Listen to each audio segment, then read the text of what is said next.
What's up and what's happening, TPE fam? We're back with another episode of the Pivot Experience. And on this episode, we have a very special guest.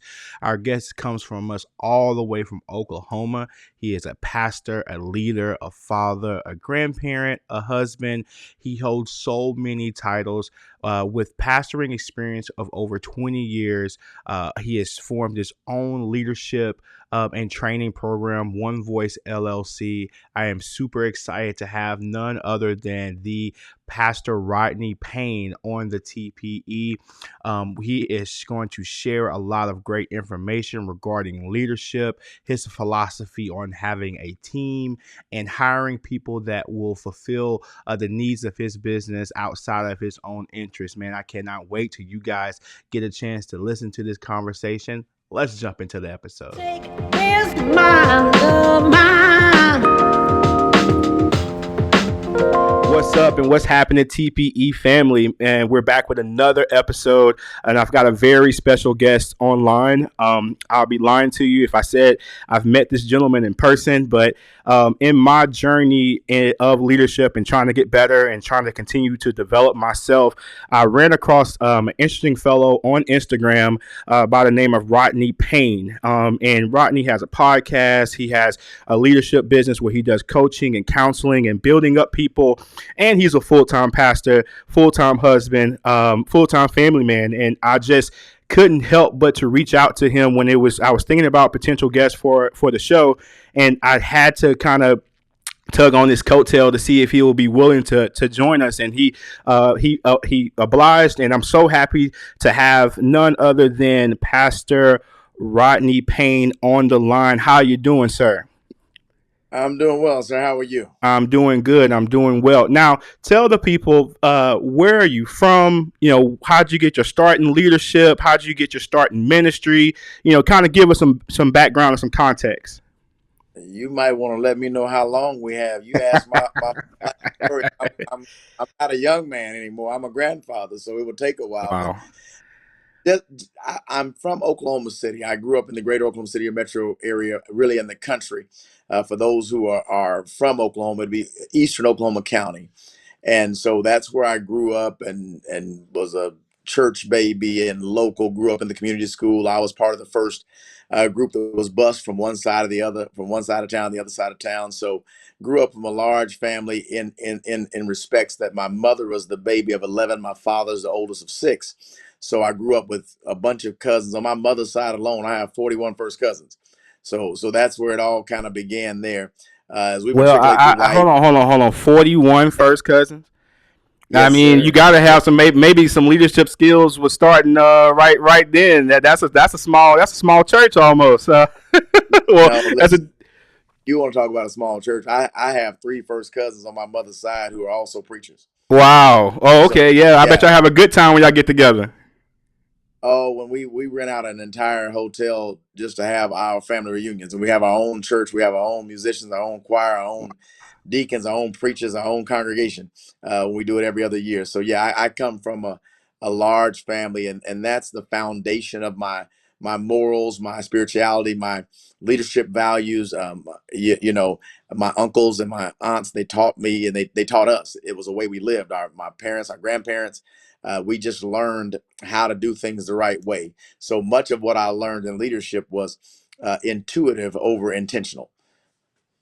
Okay, wow, and so I appreciate that backstory. Now, from my understanding, you're also an author as well, and you also have a leadership business. Could you give us a little context or some information around those two things? Well, man, so listen, I started preaching in 1996. I was a deacon 2 years before that. That's where the ministry comes in. I've been a senior pastor for 14 years, starting my 15th year of that. So early in my ministry, I was compelled to write a book called 90 Days of Believing God.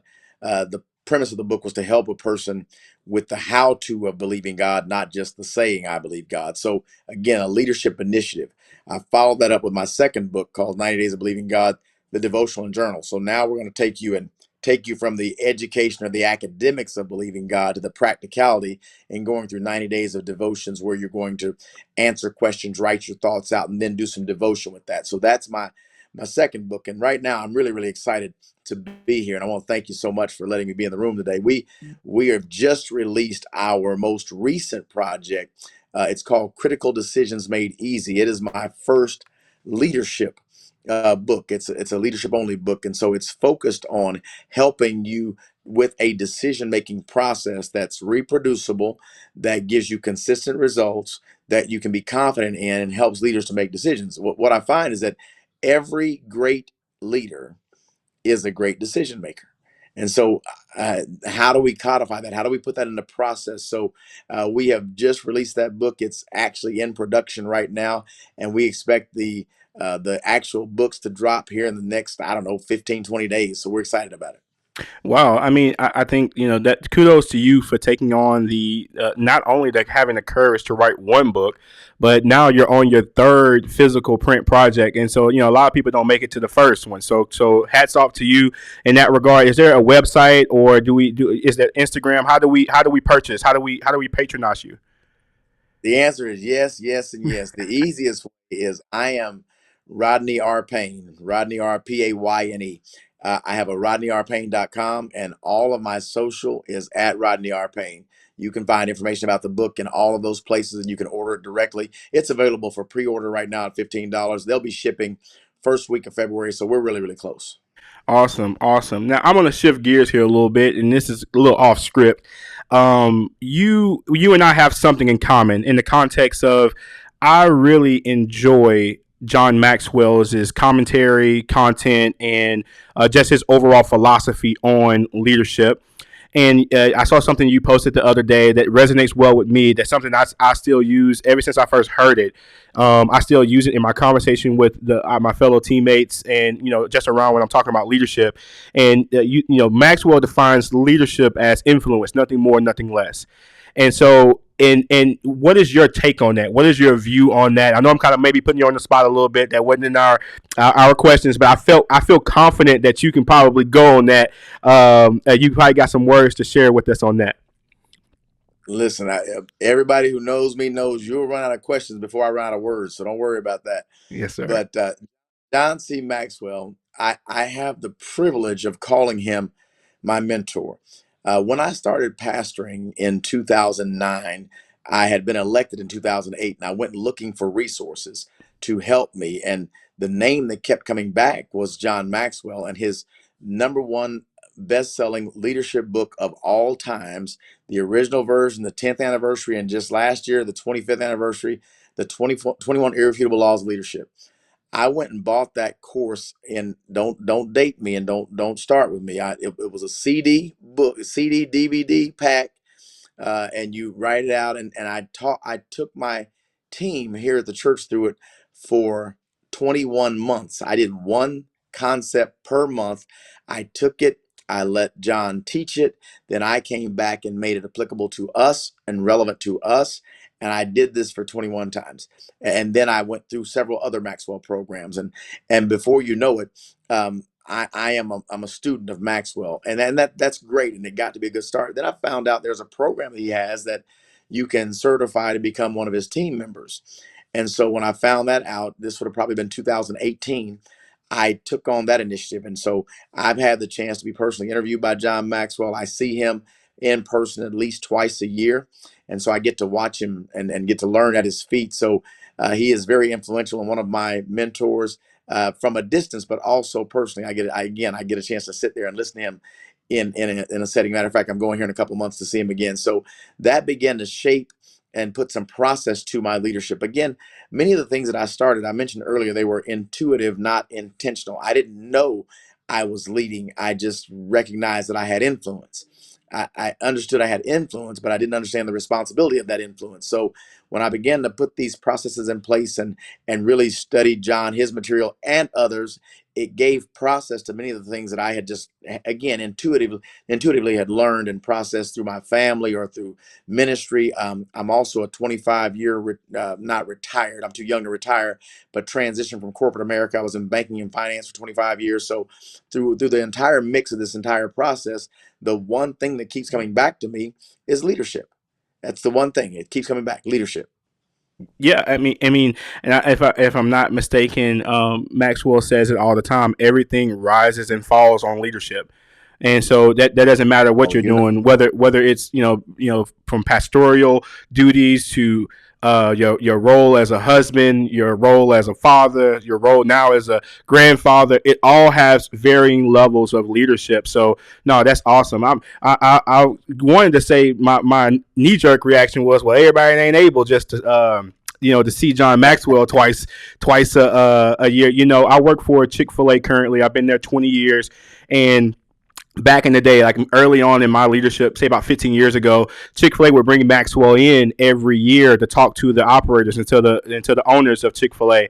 And we were fortunate enough to, here we go, dating ourselves, to get DVDs of those talks. Before there was streaming, before they uploaded all the fancy things that we have now, we used to have the DVDs of those conversations. And I think really that was really one of the more pivotal moments in my career, is being able to absorb the information from titans like John Maxwell, Andy Stanley, Jim Collins, Craig Rochelle. Well, Craig Rochelle's newer, but a lot of those guys kind of blazed a trail that kind of puts me in the position that I'm in today, in terms of wanting to do this. Really, those guys and a few others are inspiration to why I want to get on the microphone and get on video and kind of, I say to myself, I want to represent the new generation of those individuals. You've got, I mean, of course, they're still teaching, they're still vibrant, they're still in the space, but I want to try to represent the younger group of people who are coming behind them, to kind of carry that baton on. But enough about that. So what is your leadership style? I know I've heard you say this a couple of times. It's intuitiveness over intentionality. And so would you call that, would you phrase that as your leadership style? not at all, not at all. That's how I got here. It's basically when you have a strength zone or a gift set, sometimes you can, it appears you've stumbled into something. My actual style is I am an equipping leader. I believe in equipping a team member. I don't believe in sending you out there not knowing what you're doing. I believe in training, equipping, and then empowering, and then holding accountable. So if you have to back me into a corner and say what's my style, I'm the how-to guy. I'm not gonna say you got to do a better job of communicating. That's way too vague for me. I'm gonna say, okay, we're having a challenge communicating. Let's learn some communication styles that work with our individuals on our team, and this is how you might do that. So I'm going to equip. Wow. Okay. So, and I think that to me is very sound, a very sound approach. One, you hire somebody that you trust, or you attract someone that you trust. You make sure that they have the appropriate tools to be able to do the job. You monitor them, giving them some space, and then you just hold them accountable to the stuff that you taught them. And I think a lot of people can learn from that, because I think too many of us just say, "Hey, go do this," and we rely on common sense to lead the way. Whereas that's where we have a lot of tension and a lot of rub and a lot of mishaps, because hey, I haven't exactly told you what I wanted you to do, and sometimes I fall victim to that. Honestly, I'll say something Yeah. just with the intention of them just thinking, hey, you should know what's in my mind, and that's not the case a lot of the time. So that's awesome. And so I think that kind of just pipelines us into the next question. How do you develop others? I mean, I know you just kind of gave me a synopsis of what your leadership philosophy is, but how do you, on a day-to-day basis or quarter to quarter, how do you go about developing the people around you, whether that's in your ministry or in your leadership business? Well, what I've done is I've transitioned from intuition to intentionality. So I'm a very intentional leader. So my goal is to, um, I want to not, I want to extend myself. I don't want to reproduce myself. I want to extend myself. And so that's where the equipping comes in. So I don't want you, if I'm leading you, to become just like me. I want to find out what is in you, and I want to leverage that and add that to what I am, and add me to what you are. And now we're extending leadership. So we've got common vision, we've got common purpose, we've got common goals, we've got common values. But at the end of the day, we have individual strengths, and so I want to leverage your strength in leadership, and you leverage mine, and we add those together. And when you add them together, you get an exponential product. You get something that's bigger than you or I could either do individually. And so that's what I want to do. Is I want to extend myself in leadership. I believe that you can have 10 people in a room. There's not one person in that room that's smart as all 10 together. There's just not going to be one. So let's add ourselves together and make the biggest impact possible. Wow, that's a quotable. I think I'm gonna clip that one up, and we'll get some graphics around that one for sure. Speaking of strengths, right? Speaking of, I'm assuming if you in a room of 10, there's varying strengths across the room. Some might be more effective in communication. Some might be more effective in building relationships. Some might be more effective in the analysis of the numbers. Where do you think you lie on the scale of strengths? Like, what if someone was to ask you, what's your greatest strength, or what do you feel like you do well? What would that be?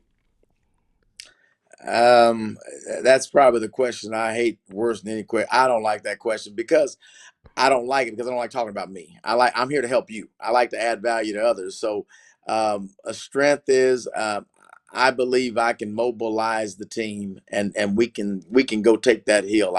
You will believe in what we're doing and we can go get it. I believe in my team. I believe in empowerment, and I don't believe there's anything we cannot do. I just don't believe. I don't take no for an answer. We're not no. We can do this. Let's go. And I believe in winning. So that's probably let's get on the same page. Let's get there. Paint the clear picture.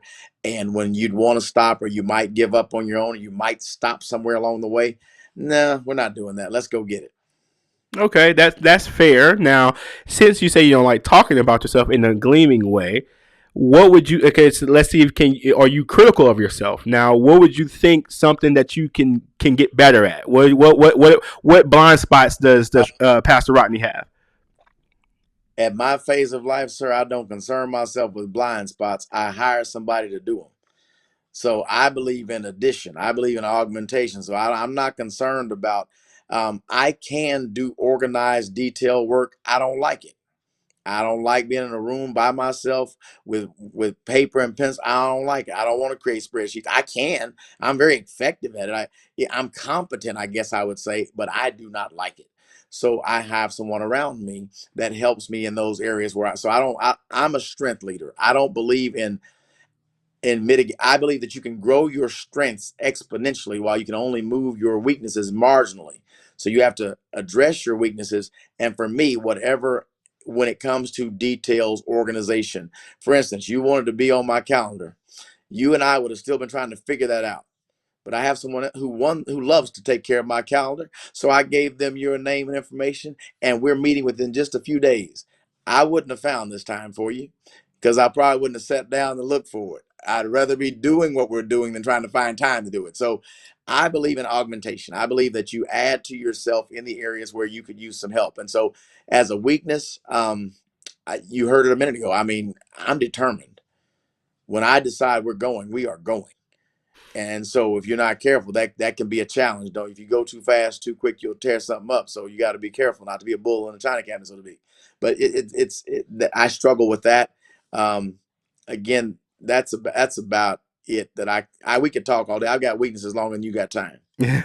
But I think that's poignant though. I've heard the phrase "hire your weaknesses," and that's essentially what you said. You are in the business to where you've scaled enough in life to where you have the resources within your business to be able to say, hey, I think this is where one of my areas of weaknesses, and I think me having this conversation with you kind of helps me think through some things as well, because I want to do it, because I have the capacity to do it. One, I think I got the competency to do it, and I don't want to necessarily burden anyone else with it. But the liberation Yeah. is that it's not a burden; it's you're allowing other people to flourish in their areas of strength that just so happen to be your areas of weakness. So that augmentation, that's a good word. That's a new word for me.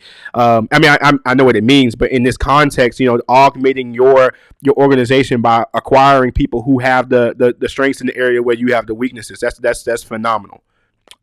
One of our strongest leaders right now is Patrick Lencioni. He has a new book, and this new book, it's called it's about your working genius. There we go. It's called Working Genius, and he categorizes the way a team works in about 6 different categories, and he breaks them down by twos. And so it would be like you're going to be, two of these 6 will be your working genius, 2 of them will be your core competencies, and 2 of them will be your areas of frustration. Your working genius represents the things that bring you the most fulfillment. So there are a lot of things that I can do, and quite frankly, I can do them well. I'm competent, but they bring me no fulfillment. They just don't. So my goal in life is to work in my working genius, and that is creating and delivering content in every area, whatever it is. I want to help people, and I want to create and deliver content. So I want to write books. I want to preach sermons. I want to coach individuals. I want to add value to you. That's where I love to be. Now, you mentioned you found me on Instagram. Whatever post caught your eye, I didn't do it, just so you know. Now the content is mine, but for me to sit there and shape this and do this and put the post just right and put the graphic just right, it is not a strength for me. Not only is it not a strength, it's not a competency. Not only is it not a competency, it's a frustration. So I get somebody else to do that, and I'm gonna give you content. You want content? You want to interview? This is me. I don't need any help with this. But if I that's what you have to. You have to know yourself. One of John Maxwell 15 laws of growth. You have to know yourself to grow yourself. You cannot grow yourself if you don't know yourself. Bottom line, you have to know who you are. You have to understand, this is who I am. This is where I shine. This is what brings me fulfillment. That's a part that we often miss. And when you start out as an entrepreneur or you start out in business, one of the things you have to deal with is that you don't get to pick what you want to do. You have to do everything. Okay. When I started pastoring, our church was small enough to where it didn't matter if I liked it or not, I had to do it. When I started my business, it didn't matter if I liked it or not, I had to do it. Hey, Right. hold on, So wait, wait. I need you to say that again because I think so. So this is where the rub is, and so I'm so glad you said this because I feel like there's people who want to automate and augment their processes before they've even scaled. Like it's like, hey, you gotta and great. Granted, if you got the resources to do it in the beginning, great. But I think there's some value in doing those things yourself, at least in the beginning. Now, if you've gotten large enough to where, hey, you've got a budget so you can allocate, funds to paying somebody to do something, awesome. But I'm so glad you said that because I think far too many entrepreneurs, at least in the beginning, they'll exhaust resources that they really don't have to try to automate some processes that they can probably do themselves in the beginning. In the beginning, you said people waste money they don't have trying to be something that they're not because they're unwilling to do the work to get to where they want to be. Now there's no substitute for work.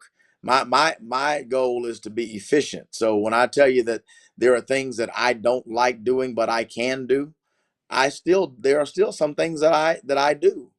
That so I'm not sitting in some ivory tower pointing and sending and writing checks. And the other thing is I value my money. So I'm not going to invest. If I can do it and just don't like it and it costs too much to have somebody to do it, I will tell myself in a minute, self, get over yourself and go do the work. so so I just know, how do I get the most out of myself? And I'm most productive when I'm creating content, delivering vision, helping someone to get back on course. I'd rather be doing those things than some other things that I don't like. But make no mistake about it, I still do my own stuff. Oh, awesome! No, no, no, no. And I can hear that in your voice, but I'm just like I said, I'm so glad I heard you. You drilled that home for me because that's one of my pinch points when I'm looking at the landscape of entrepreneurship. It's like, hey guys, you just got started. Figure the social media thing out yourself a little bit. I know that might not be your strong suit, but you might not be able to afford somebody who can actually adequately do it in the beginning. Like, get some sales on your belt, get some continuity, in the space before you start to completely solicit other people. Okay.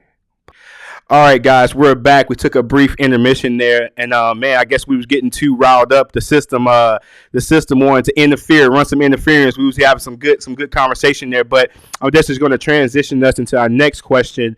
What do you consider to be effective decision making? I know you just said you authored the book just over this subject, in a sense, and so if you can, without giving away too much of the sauce, I know you're selling it now. What can give us a brief synopsis of what do you consider to be effective decision making?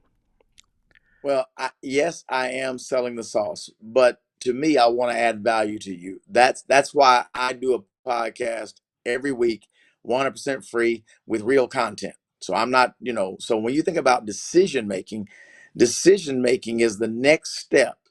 The decision you make now is the next step in the future of your business, your family, your life.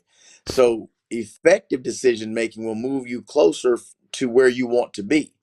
The challenge is that we often don't have a process. Many decisions are made by instincts, gut feel, pressure, circumstances. So, what we've done is we've built a process. Really, it's been over my entire adult life. This process was being built. Had no idea it would ever be a book. But by the time we got to this phase of life, we went back and we're still using the things that we've been using to make decisions forever. And I've got clients that have used this in their business to save millions of dollars. I've got families that have used this to change the trajectory of their family. I've used it in my own life, whether it's a purchase, assignment, a job I take or don't take. And so effective decision making moves you closer to where you want to be and determines the trajectory of your business or your family. Awesome. No, I definitely appreciate that. And just with that snapshot, that should move some of y'all to action in purchasing this book. That this young man, well, he doesn't consider himself as young, but I think he is a young Oh, man. yes, I do. Yes, I do. Yes, I do. Don't take my joy from me. Yes, I sir. just have I just happen to have grandkids, but I've been married 32 years, but I'm still young. Don't let's not get it twisted. Yes, sir. Yes, sir. My apologies. Now that kind of segues me into our next question.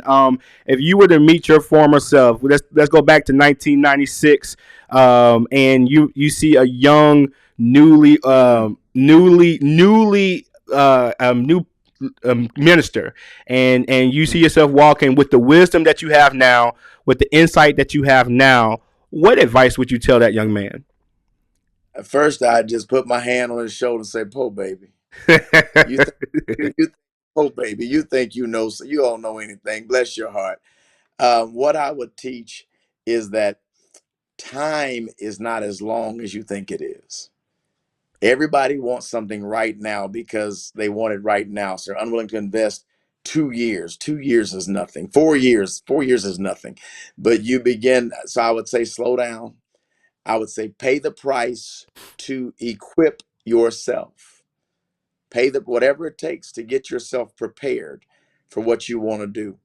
I get having this big dream, but it's simply a dream without a plan or a strategy. If you're not equipped to reach it, so I take the time and let I learned some things as a child from my grandmother. She said something like every tub has to sit on its own bottom. I think I might have been 35 or 40 years old before I figured out what that meant, but it means that you have to stand on your own foundation. But if you don't take time to build the foundation, it will never support what you want to do. So your character is going to be very important. Your preparation is going to be very important, and be patient. Don't be so eager to do things so quickly. Take your time and get prepared. Man, that is rich. Well, I definitely appreciate you stopping by the TPE. Where can the people find you? Where can we find you on Instagram, LinkedIn, Facebook, website, all the things? Where can our audience find you?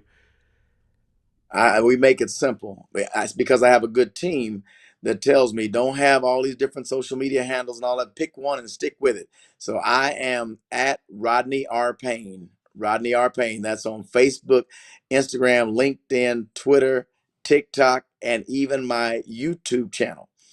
And then my website is rodneyrpayne.com. All of my resources are there. I'd love to just chat with you. My podcast is called with One Voice.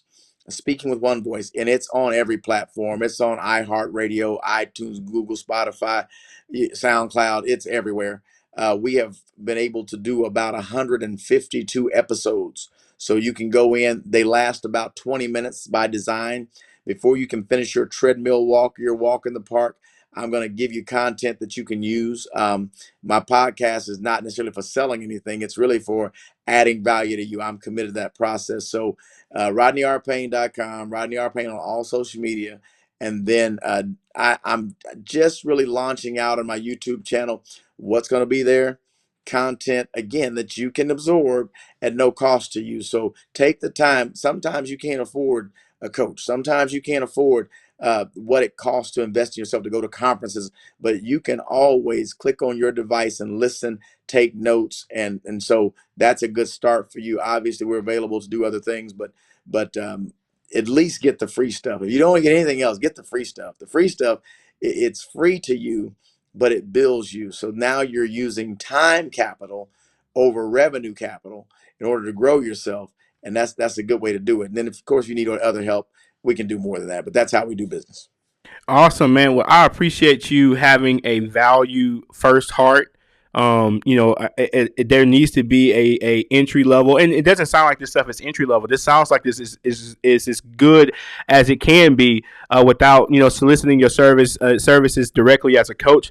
Man, but I appreciate your time. If you just hang tight when we get ready to close this out here, TPE, hasn't this been incredible? This has been an awesome time.